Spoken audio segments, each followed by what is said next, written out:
Penj laktar ka okelni gi Sensodyne.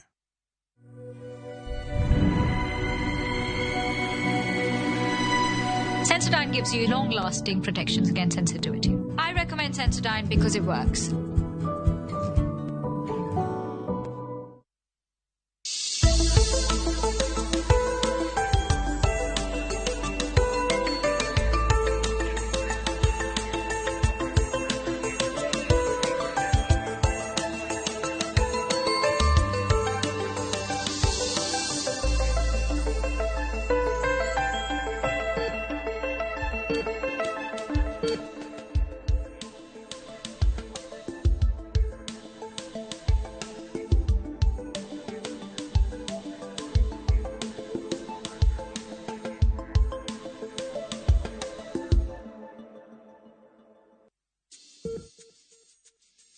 Machiegni penj laktar odiechieng' makawuono kaparo ni odiechieng' mar ler mar lak kod dhok kata Oral Health Day timore higa ka higa tarik 20 dwe mar adek.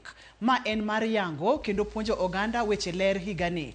Riwruok mar Kenya Dental Association koriwore kod World Dental Federation kaisiro kod GSK biro tayo chenro no ka gikelo kanyakla puonj ewi ler mar lak kachiel kod dhok kata arita mag ler e chenro ma idendo ni a happy mouth is a happy body. Bende ing'eyo ni chal mar chiemo ma ichamo kod rudho lak ema kelo ler mari. Bende ing'eyo ni ka laki rami to ok ochuno ni nyaka muke. Weche mag ler mag lak kachiel kod dhok e piny mangima wadendo kachan e piny Kenya ka iwacho ni ok ber ahinya minyalo wach ni pua kod tend migawo mar thieth kod jotim nonro mar weche thieth pacho ka a. We walosie mathoth kuom magi kawuono nikech dhok mamor en del mamor. Machiegni kamoro amora ma intiere wagoye mbaka penj laktar odiechieng' ma kawuono.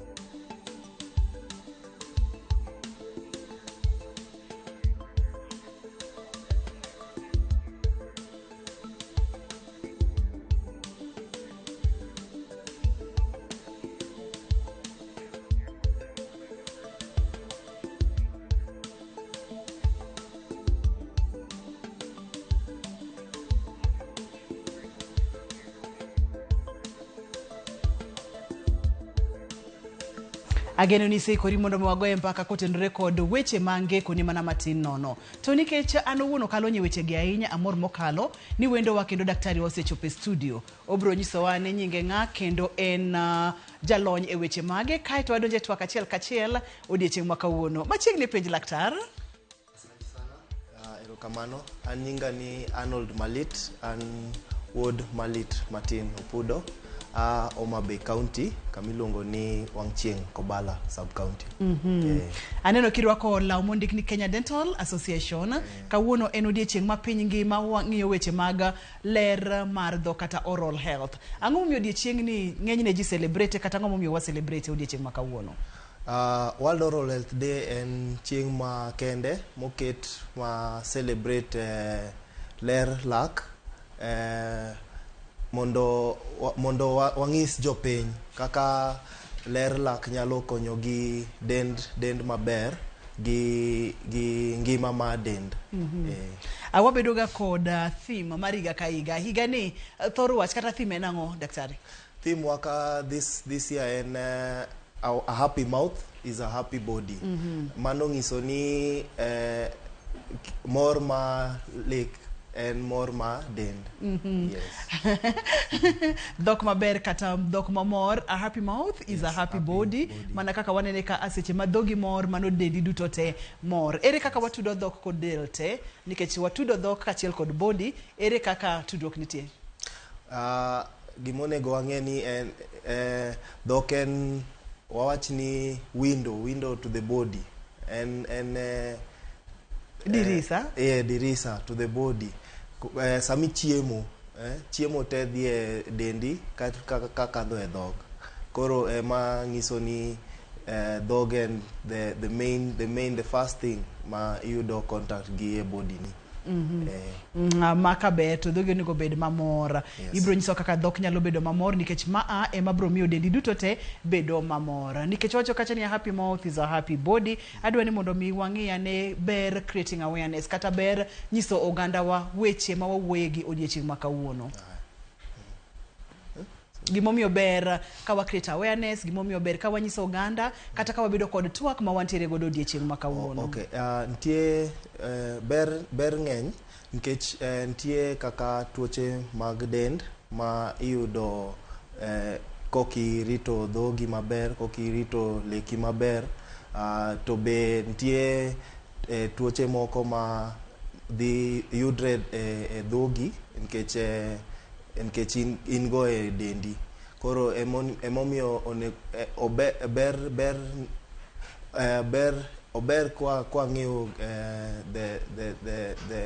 kwa ng'eyo the benefits of bedo gi ler ma dhog.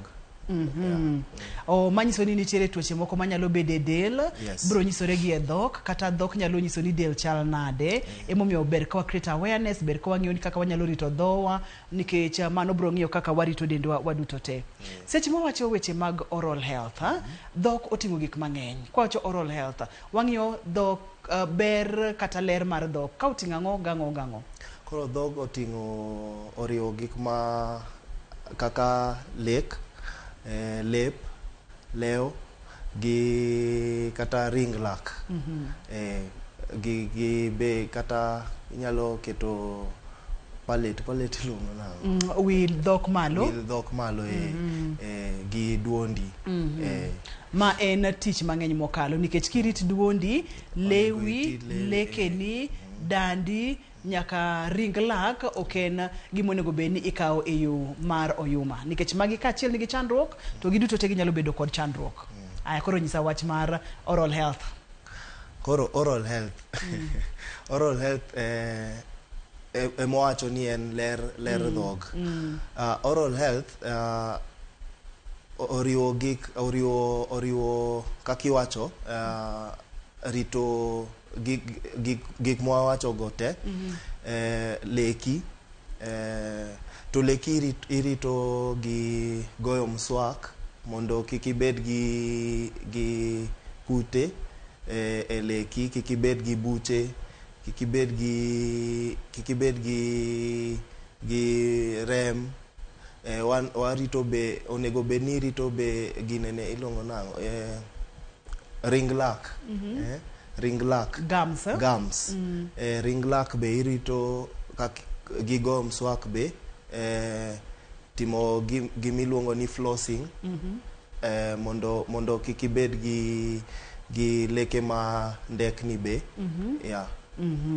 Wabo medo dhi mbele gi twagni kata wabo medo dhi nyime gi twagni to nikech wang'iyo oral health piny ngima celebrate odiochieng' ma kawuono oganda wa bende wamedo paro negi ni gin bende gidhi nyime kod neno ni girito dhogi e yo makare nikech dhok en drisa mar del. Kama intiere jahera mar chenro ni bende irito dhogi e yo makare, bende irito lewi e yo makare, bende irito ring lekeni e yo makare, to duondi to chal nade, to wi dandi to chal nade. Magi duto te iwachonwa ni ber ka warito e yo maber mondo mi wayud kaka wanyalo bedo kod dhok maler, dhok mamor ma bende biro kelo del mamor kendo del maber. Adwa ni wang'e ni kaka wanyalo rito duondwa nikech ma bende en part mar oral health donge mana matin nikech mswaki ibo nyisowa kaka watimo. Okay.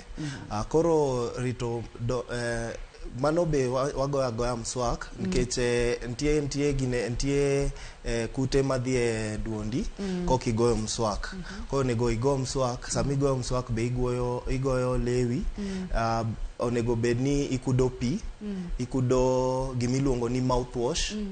To mouthwash ni imi prescription kata prescription gi daktari samin gi kute duondi, kamano e kakirito duondi. Yoche kabur kaje ni wago mswak, duondo wabogo mswak nade? Koso duo watimo nango?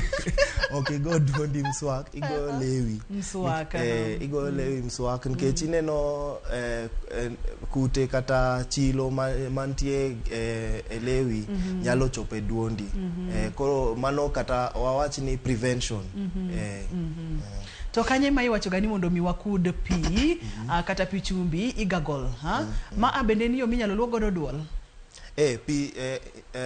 Pi chumbi be itiyogo sami onge mouthwash mowacho no, inyalo tiyo gi pi chumbi. Ikudo to ing'udho oko. Thothne wacho gani kik muony pi chumbi ni kata mouthwash nikech ang'o timango? Nikech sami kude iting'o bacteria, iting'o kute go. Koro kimuonyo iketo kute, koro isoyo kute e dendi. Momiyo ing'isi ni kik imuony. Ikudo ting'udho pi. Onego bed ni ng'ato luoko dande didi odiechieng' kata duonde? Sami goyo mswak, onego bed ni be igoyo ikudo pi. Kisetieko goyo mswak ikudo pi, ikudo e duondi to ing'udho oko. To kamano itimo maber. Bende ikudoga pi, ahinya pi chumbi kaber, to kaponono ni oken pi chumbi, kaponono ni en mouthwash bende itiyoga kode. Awinjo kane oleronwa kacha ni mouthwash to thothne ber kitiyo godo ka daktari emo prescribe kata ka daktari emo nyisi kaka onego bed ni tiyo godo. Bende en gima kare tiyo kod mouthwash pile ka pile? Nitie mouthwash moko minyalo tiyo go pile ga pile. Mago mouthwash moko ting'o antibacterial, giting'o mana freshener gi cleansing, wawach ni gik ma ler dhog. Koro mago inyalo tiyo go pile ga pile. Lakini nitie mouthwash ma specific monego itigo gi kondikni gi daktari. Mago ting'o antibacterial kaka miluongo ni chlorhexidine. Mago itiyo go nkech sami yudo kata kute ring lak. Emomiyo daktari ndiko ni mondo mouthwash no nyalo donje kata tie lak mondo gol kute go. Nikech seche ma ikete dhogi cha tikude, seche mikude cha to donje kind lekeni, odonje dhogi duto te nikech en pi.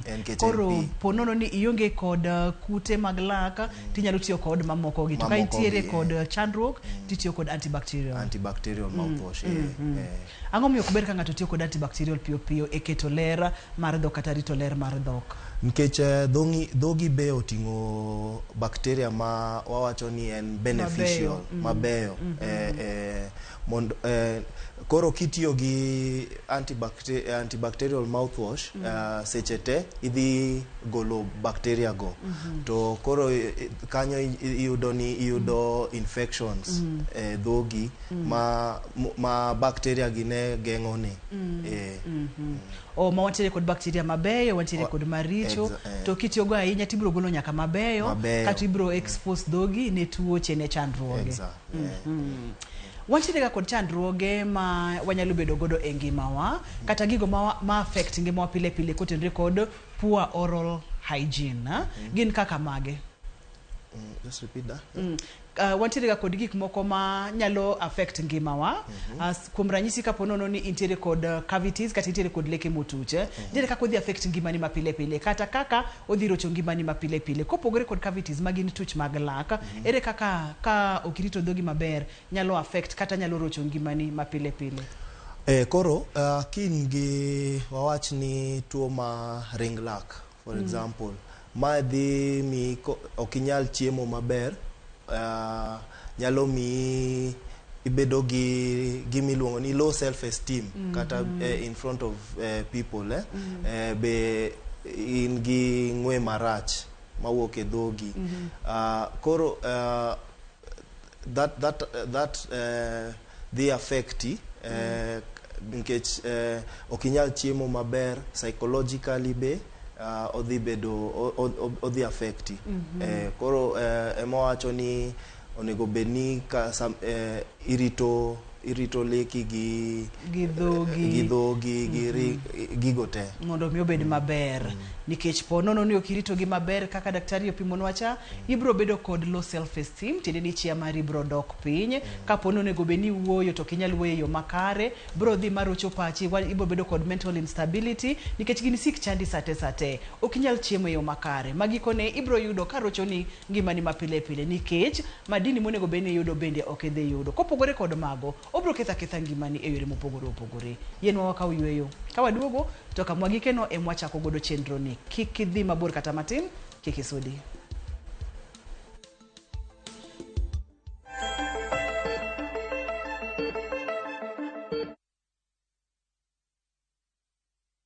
No money? No problem. Travel now, lipa later. Na View Travel. Masai Mara or Amboseli, 3 days from 14,500. Savo, 3 days from 22,000. Mombasa or Diani, 3 days from 16,500. Malindi or Watamu from 25,500. Dubai, 5 days from $650. India, 6 days from $840. Thailand, 5 days from $1,190. Santorini or Mauritius, 5 days from $1,160. Maldives, 5 days from $1,799. Bali, 5 days from $2,000.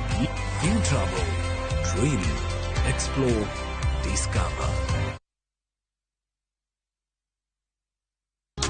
Sio juju ni maombi. Ni maombi, sikelele ni maombi. Ni maombi, sio juju ni maombi. Ni maombi, sikelele ni maombi. Ni maombi. Dial *487*3# to get this song.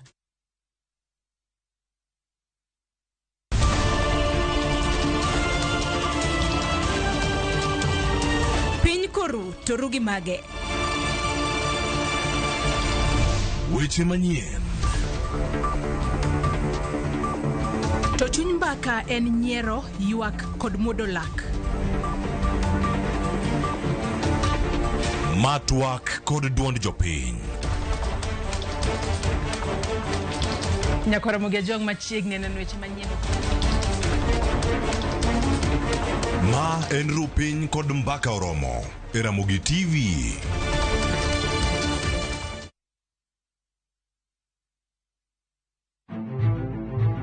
Ikrine wuoth mar dhialo teko kod lony mar joma mine e Kenya mangima.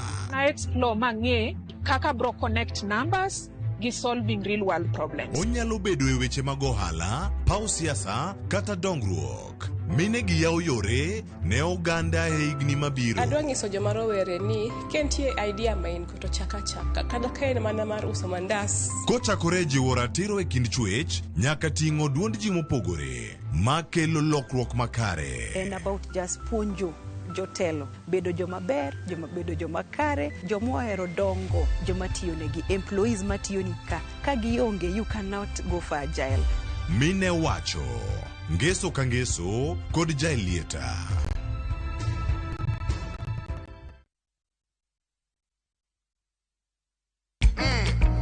Don't joke bwana.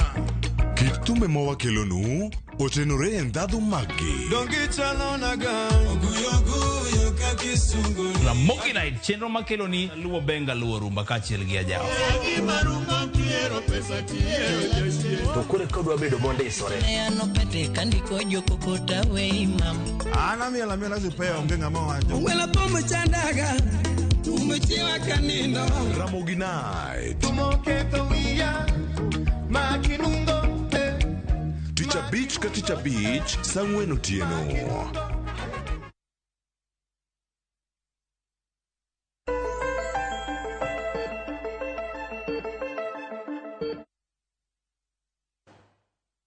Machiegni kendo penj laktar kokalo Ramogi TV ka wawacho ni ngima en mwandu. Wayawni twag ni nyalo tudori kodwa kokalo Facebook page wa en RamogiTV hashtag en page laktar kata kokalo Facebook page wa mar page laktar ibro yudo wakwanyo mondo mimbaka ni odhi nyime e yo makare. Wantiere kod gik mopogore opogore daktari mabende wayudoga ka ketho lak kachiel kod dhok. Kuom ranyisi wang'e jogo mantiere kod tuoche kaka ma diabetes, tuo mar sukari kachiel kod jogo matiyo kod ndawa.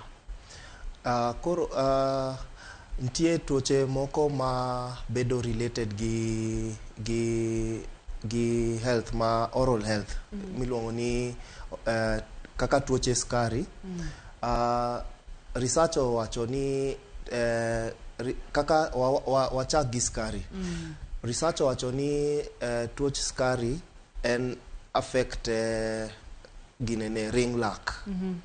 Ma iyudo pass, what you call pass, ka skari no ko bedo controlled. To be kin gi problem gi oral health ni, skari no be dhi bedo matek control kata kin gi yath.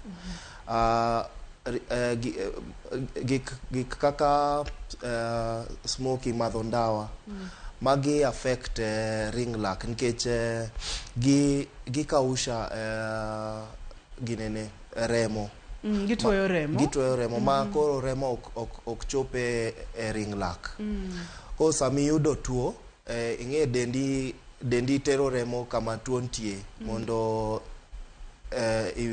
mondo otem ginene chieth.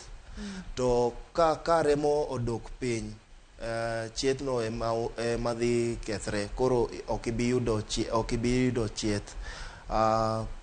Gikaila kaka hypertension be ntie yedhe moko mitiyogo e thieth hypertension.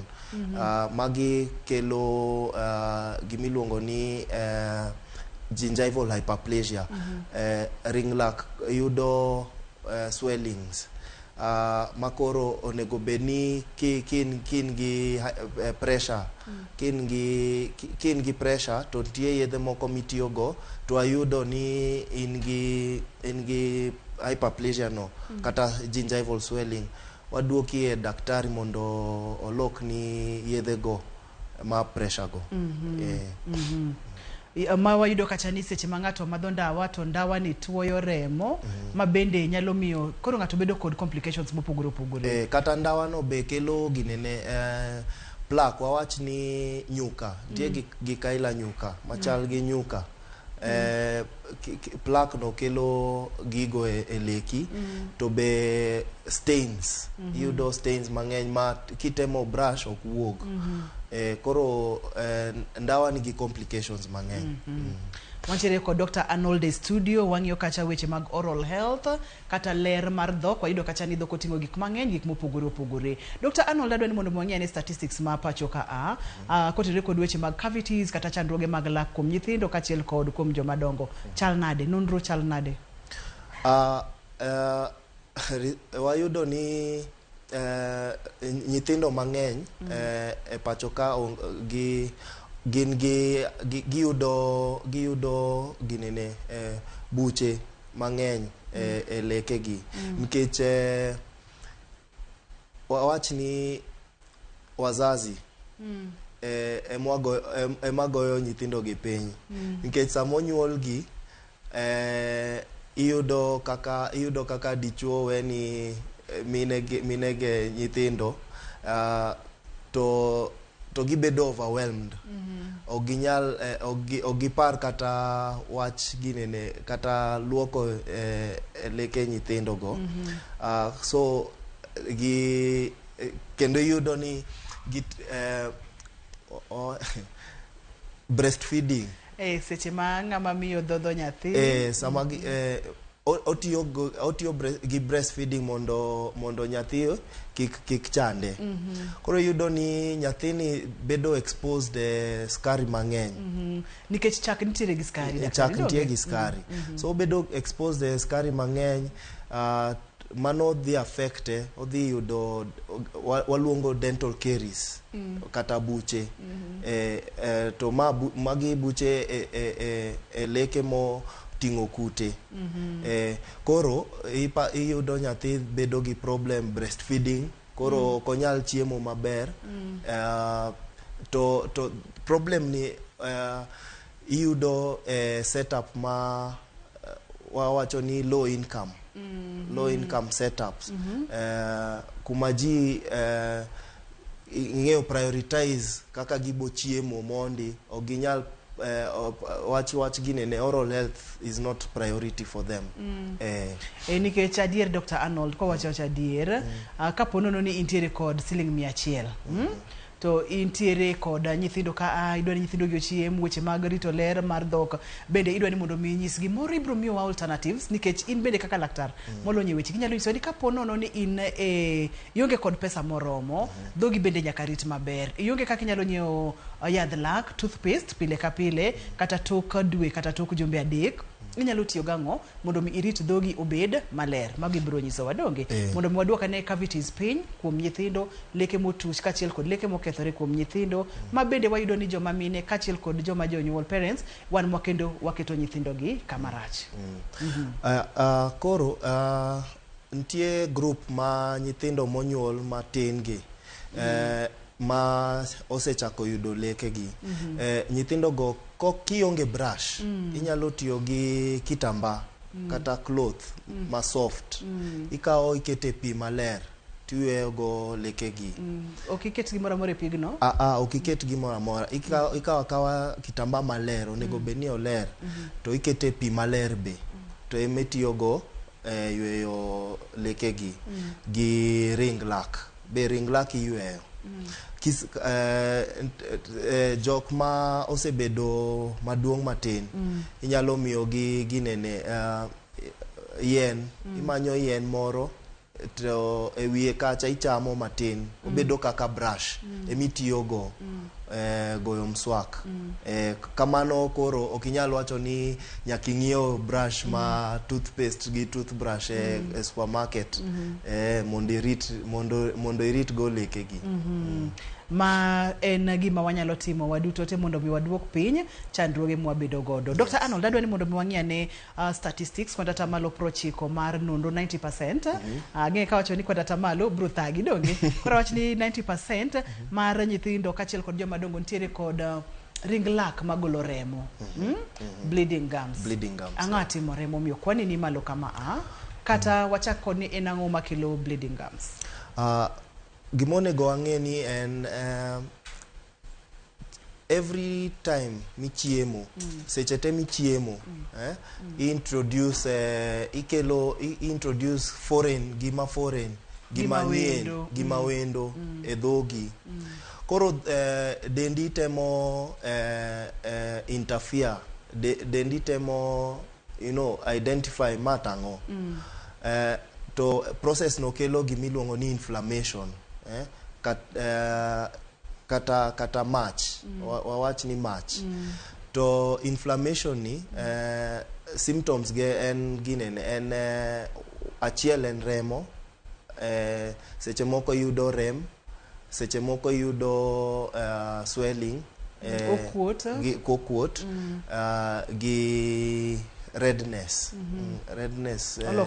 olokre makwar koro oken normal mondo gums gi ochwer remo but gima wacho ni onego itim kigoyo mswak idhi reduce kute makose inflammation no kata match ma koro bleeding no chwer remo no dhi dok piny maka ponono ni neno ka igo mswak to remo wuok e ring laki kata gums gi kiki we ni koro remo wuok ni koro iweyo seche miweyo no podi medo kute go kanyo gimedo chamo ring laki medo kelo ni chandruok koro gaga mswaka kigo pile cha mondo gol germs ka to gini bro dok chien gima wacho ni kineno remo kikiwe go mswak kata kiwinjo lit moro kikiwe go mswak onego i continue nikech kiweyo koro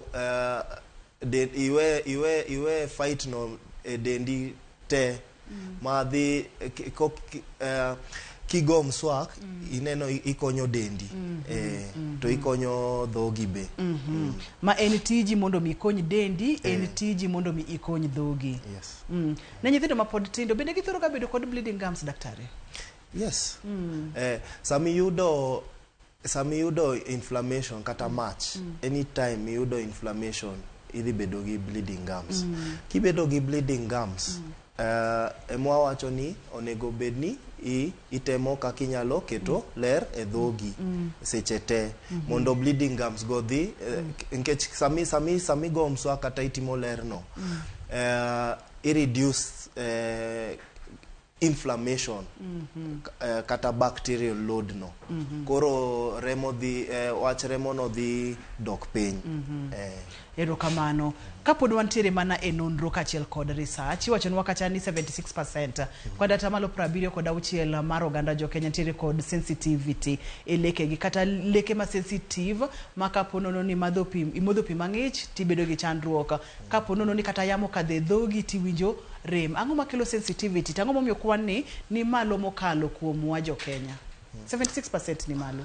Koro lak nigi segments adek. Ntie pien ma oko miluongo ni enamel, ntie pien ma diere miluongo ni dentin, to ma iye miluongo ni pulp. Pulp emoting'o leche gi blood vessels. Koro dentin ma kelo sensitivity. Wawach ni exposed dentin. Sama enamel cha obedo eroded kata ogole in any way, kata kigoyo mswak tigolo enamel cha, pien ma oko cha, dentin bedo exposed, koro yudo sensitivity. Apani mamake kanyo ka waduogo to abo bedo kod picha maber mokalo mar lak manyiso layers mopogore mag lak gi kod mano makowuok to bro kelo sensitivity kod kaka inyalo rite mondo mi kik owuogi mang no kel sensitivity. Nyaka kamwagi kendo nitiere kod penjo mora kaponono nitiere kikidhi mabor kikisudi nikech adwani mondo mi penj Dr. Arnold penjo duto tema inyalo bedo godo weche mag sensitivity la tuoche kaka mag sukari, diabetes, madho ndawa kod gik makamago kikisudi nyaka Ramogi ajwang.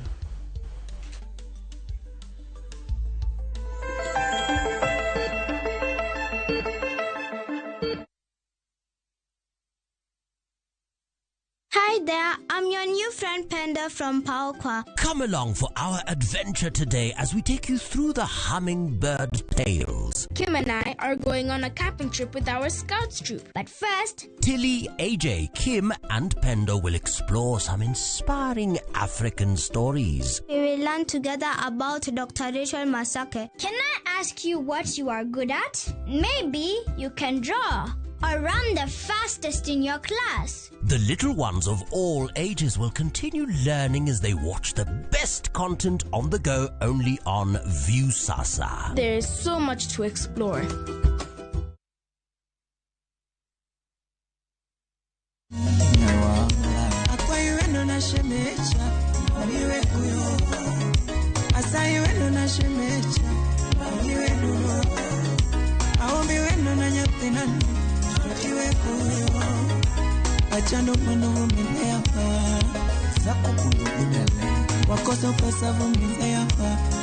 Dial *487*3# to get this song.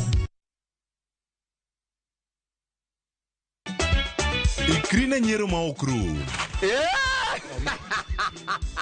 Riuri kodwa itugo man gi mor gi nyiero mochwere. Ang'o momiyo itimori ka jo Homa Bay? Onge wach moro minyalo mede. Tich abich ka tich abich ne chenro mar Nyarkochia. Adwa ni rudho sufria ni ma ler piat ka ng'era kama taneno sucha. Kendo we kinde mag moro bedie.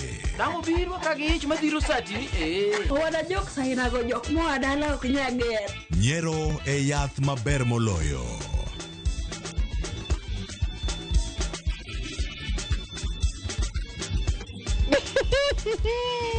Nyarkochia.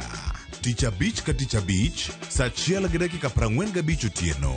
Kik bai.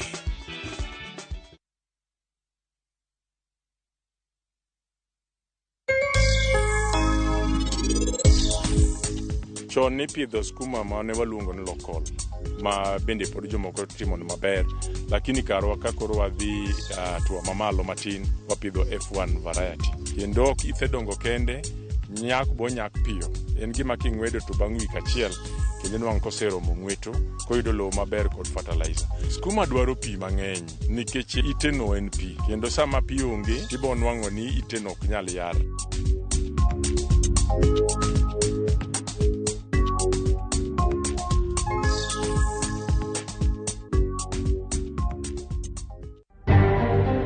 It's a good project, nobody will worry. But the implementation, you should not force Kenyans. Already Kenyans are already overtaxed. Sirkal poni matek kete tim chik mar gero udi manengo gi oyueyo ka koro jo Kenya moko chwalo bura ne doho mar kwedo chikno. And there's no amount of victimization, there's no amount of intimidation that will shatter our resolve. Lakteche mag hospital ma KU bende koro ng'anye tich kendo riwore gi lakteche wetegi masayo sirkal kuom rem winjo ywakgi. They might not be empty classrooms. It will only that it is within the transition time. Migao mar somo koro yango ni jopuonjre mag grade mar 9 pod biro dong e sikunde mag primary higa manyien.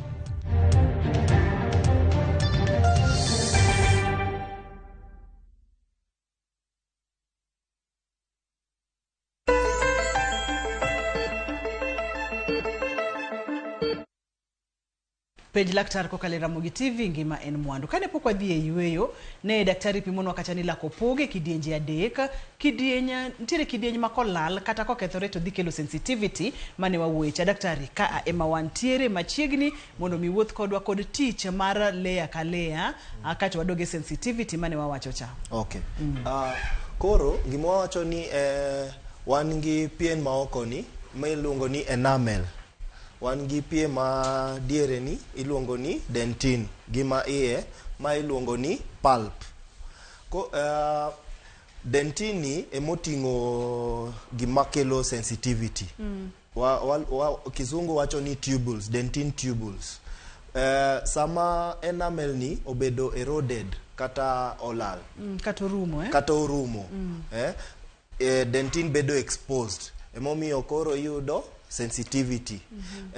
Ring lak ni be kobedo kodok piny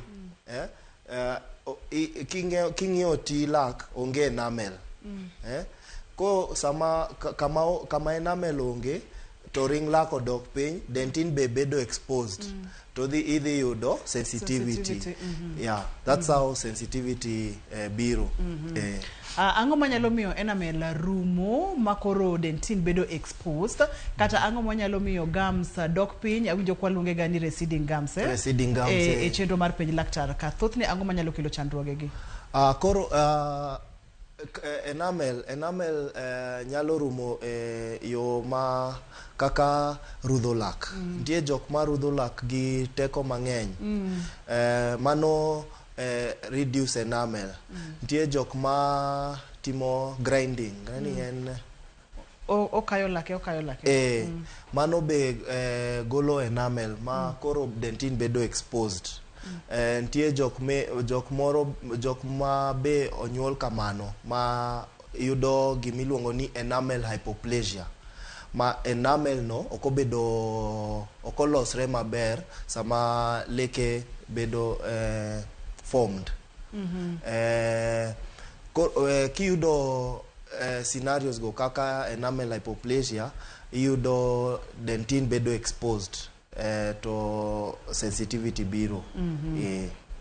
Bende intiere kod penjo inyalo go simu kokalo line wa mapile pile, inyalo tudori kodwa kokalo yor SMS, inyalo tudori kodwa kokalo Facebook page mondo mi ipenj Dr. Arnold penjo duto tema inyalo bedo godo kotenre kod weche mag rito dhok maler nikech en World Oral Health Day. Mabende thor wach kata wach maduong' en ni a happy mouth is a happy body.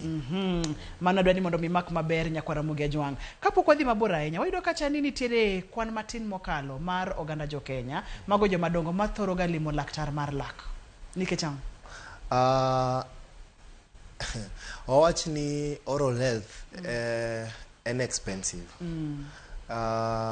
Iyudo ni kidwa dhi daktari mondo mana kata check up onego igol gi kata wach ni 2000 consultation fee. Nitie ji mang'eny ma ok nyal afford 2000 no.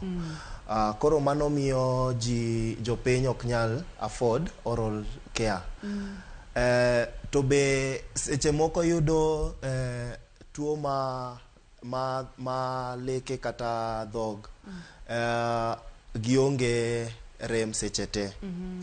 Koro iyudo ng'ato paro ni en sawa, oonge mahitaji madhie daktari mondo ong'i leke. Kwa wacho kamano, onego bedni idhi Dr. Noldena mondo mi akaw simba molo. Okay. Amolo dwa penjo. Okay. Hello, penji laktar. Kamano daktar. An gi sega. Dhi nyime wawinji daktari winji. An gi nyathi matis ma ja higa abich. To lake rame kabisa. Koro ji moko kona ni amiyo nyathi buskut ni makelo sidano. Daktari okonya. To en adier ni miye buskut? Kata ka di chame to en ma chamo moko diri ok en pile nikech aonge nyalo madame nyathi buskut kinde kata nindi mago. Koro lake no chalo gima konyore to rame kata sani ne temo buskut oduogna. Ko daktari okonya ni to en adier ni nyalo tere mondo obi opudhe. Koro mako ni en 5 years 5 years. Ko nyathino onego bedni itero daktari mar lak mondo otimne assessment. Inyalo yudo ni en gi gimwaluongo ni high index caries. Mano wacho ni inyalo yudo ni lekege osebedo exposed kude mang'eny kata the amount of bacterial load gi dental caries obedo mang'eny. Koro yudo buche mang'eny. Gima daktari dhi timo odhi keto fillings, gimuluongo ni fillings kata timo procedures miluongo ni pulpotomy kata pulpectomy. Procedures gi dhi golo rem to fillings go duoko leke kaka onego bedni gibet mondo nyathino nyalo koro nyathino nyalo chiemo maber. To gima nyalo nyiso mzazi skari, wach skari, biscuit oting'o skari. Wach sweets, miyo nyithindo sweets nikech giywak ni gidwa sweets.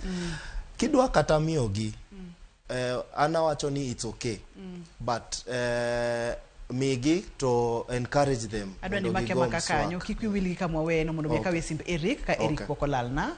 Mary Mary, hello, penji laktar. Hello, na Ariyo maber Mary machiegni. Lokam.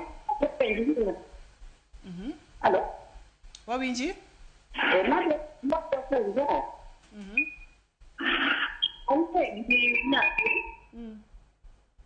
So, okay, nyathi akatenya akole tayari sio. Oje gnedi? Bigi modo kamwane. So ni yani takreka ni podere patimo kama. Ko Rito la kita Rito ko dimi to ka Rito nyalo muo kata ba ko kemo nyo yede mane nyalo konye to ko konye nyaka kawuono ma wa konye nade. Daktari kwayo ni mondo minuone kendo ok oyudi maler ahinya. Awacho ni Hello? Wawinji? Awacho ni antiere gi nyathi ma koro sani to tegno kama higa 18 kamae. To kata ko rudo lake, orudo bat podi bo winjo ka rufu wuo. Koro wasenyiewo yedhe nyaka mouthwash ang'o gito. Ok konye, koro mang'e kony nade.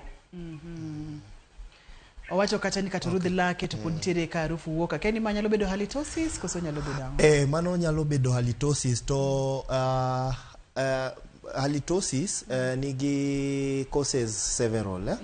Nyalo bedo ni gimiluongo ni frank halitosis. Frank halitosis wawacho ni ma extraoral kata intraoral. Mawuok e dhog kata mawuok kata ma wuok ok dhog. Ntie scenarios ma inyalo yudo ni ng'ato nigi infections kata system mar chiemo, GIT system. Wawacho ni GIT system kata respiratory system. Inyalo yudo be ng'ato nigi infections e throat, e duondi. Mago te nyalo kelo halitosis. Makata kigo mswak pod arufu pod wuok. Koro scenarios go onego be ni nyathino dhi e dentist, to wabo pick ka en frank halitosis kata psychological kata clinical, systemic, wawacho ni systemic. Mondo koro ken systemic ibedo referred to the correct person. To seche moko be inyalo yudo ni en gi ginene, waluongi kite, calculus. To calculus kata kigo mswak okinyal golo calculus. Calculus nyaka idhi adhiya e daktari mondo ochwer gi oko mondo koro leke gi bedo maler to halitosis no bo rumo. Nikech adier kapo ni arufu pod wuok kata oseluoko dhoge machal nade, mana kaka daktari wacho no nyalo bedo halitosis, ma bende bire kidenje mopogore te mondo mi one laktar mar lak timne nonro matut. Daktari, adwani mondo mwang'e ane kidienje kata types mag toothbrushes ma bende onego beni oganda tiyo godo joma dongo kachiel koda ka nyithindo. Koro toothbrushes ok adwa timo marketing, lakini toothbrushes ng'enye e chiro. Ntie ma tek, ntie ma diere, to ntie ma soft. Gimwa recommend e jopiny ma general population, ma soft, ma diere cha maber. Ma tek cha obedo recommended for jok ma madho ndawa, to manigi a lot of yudo a lot of staining kata wawach ni staining kuom madho kahawa gi chai. Ma soft bedo recommended e nyithindo mondo kiki destroy ring lack. Sami itiyo gi ma texture, sami go mswak kitiyo gi ma texture, to itimo gimiluongo ni horizontal motion, idhi ketho ring lack. To ka duoki e picha cha mar ginene, idhi yudo ni yudo gum recession kata ring lack madok piny. Kamano koro ichako yudo issues kaka sensitivity gi buche moko ma develop e ng'ut lak.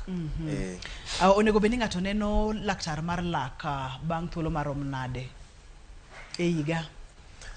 Wawacho ni bang' dweche auchiel e higa, kata twice a year. To kamano opogre gi depending on the severity mar disease, ma disease burden min go e dhogi.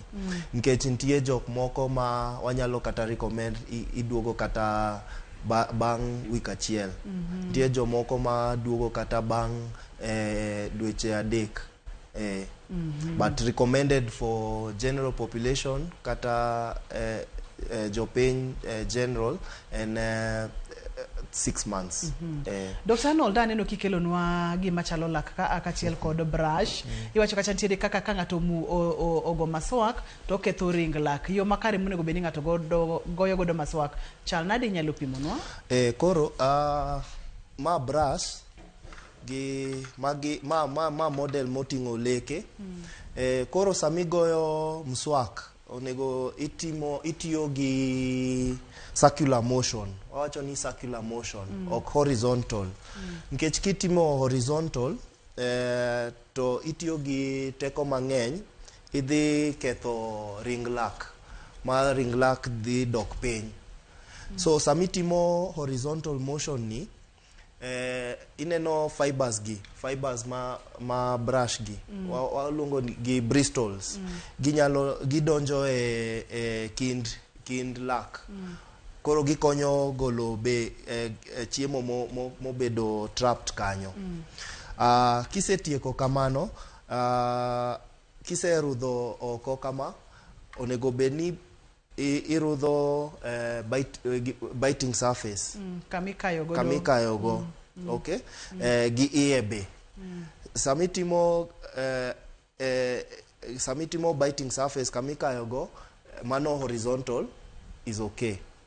Okay, but samitimo gi iye onego bedni circular motion be. Kikwi will rudho ginene lewi onego bedni rudho lewi mondo igol plaque gichilo manyalo bedo lewi. Ilero no maber mokalo ponono ni ngato dwani mondo mi otudre kodi inyalo yudi kanye ka ponono ni nyalo chiwo namba mar simu bende wanyalo appreciate wanyalo dokero kamano. Okay, an gi clinic Lavington Mall ilongo ni Lavington Green Dental Suit. Inyalo yudowa nono abiriyo nono auchiel aboro ariyo nono ochiko kata 0706 820 099. Dr. Arnold erokamano makende kuom biro chenro mar penj laktar. Adwani mondo mi apar ni nyakwara Ramogi Ajwang kamora mora ma intiere ni rudho laki e yo ma ok ni kare nyalo ketho ler mar dhogi kata ka irudho laki diriyo e odiechieng'. Kit chiemo ma ichamo nyalo kelo lokruok ne chal mar duondi e yore mopogore opogore kaka iparono. Kaito gima daher mondo mi apari bende ni limo laktar mar lak tok dweche 6 biro miyo ibedo makare e ngimani duto te. Ka ofweny tuo mar lak chon bende ibiro thiedhe e yo ma nengone piny, to ka iweye modhi ahinya to nengone nyalo dhi malo saidi. Dr. Arnold erokamano makende otego ageno nochopo wawacho kacha ni body erokamano makende. In jahera mar chenro ni ageno ni kwanya chiel ariyo adek ne jogo picha mawa erokamano mathoth. Ne director na Philip Ochieng erokamano, ne producer na Pape Chokotha erokamano mathoth kenda kwayo ni hawi maber, happy birthday. Ani luonga ni Ruth Otieno nyaka kendo odiechieng' machielo oriti masani.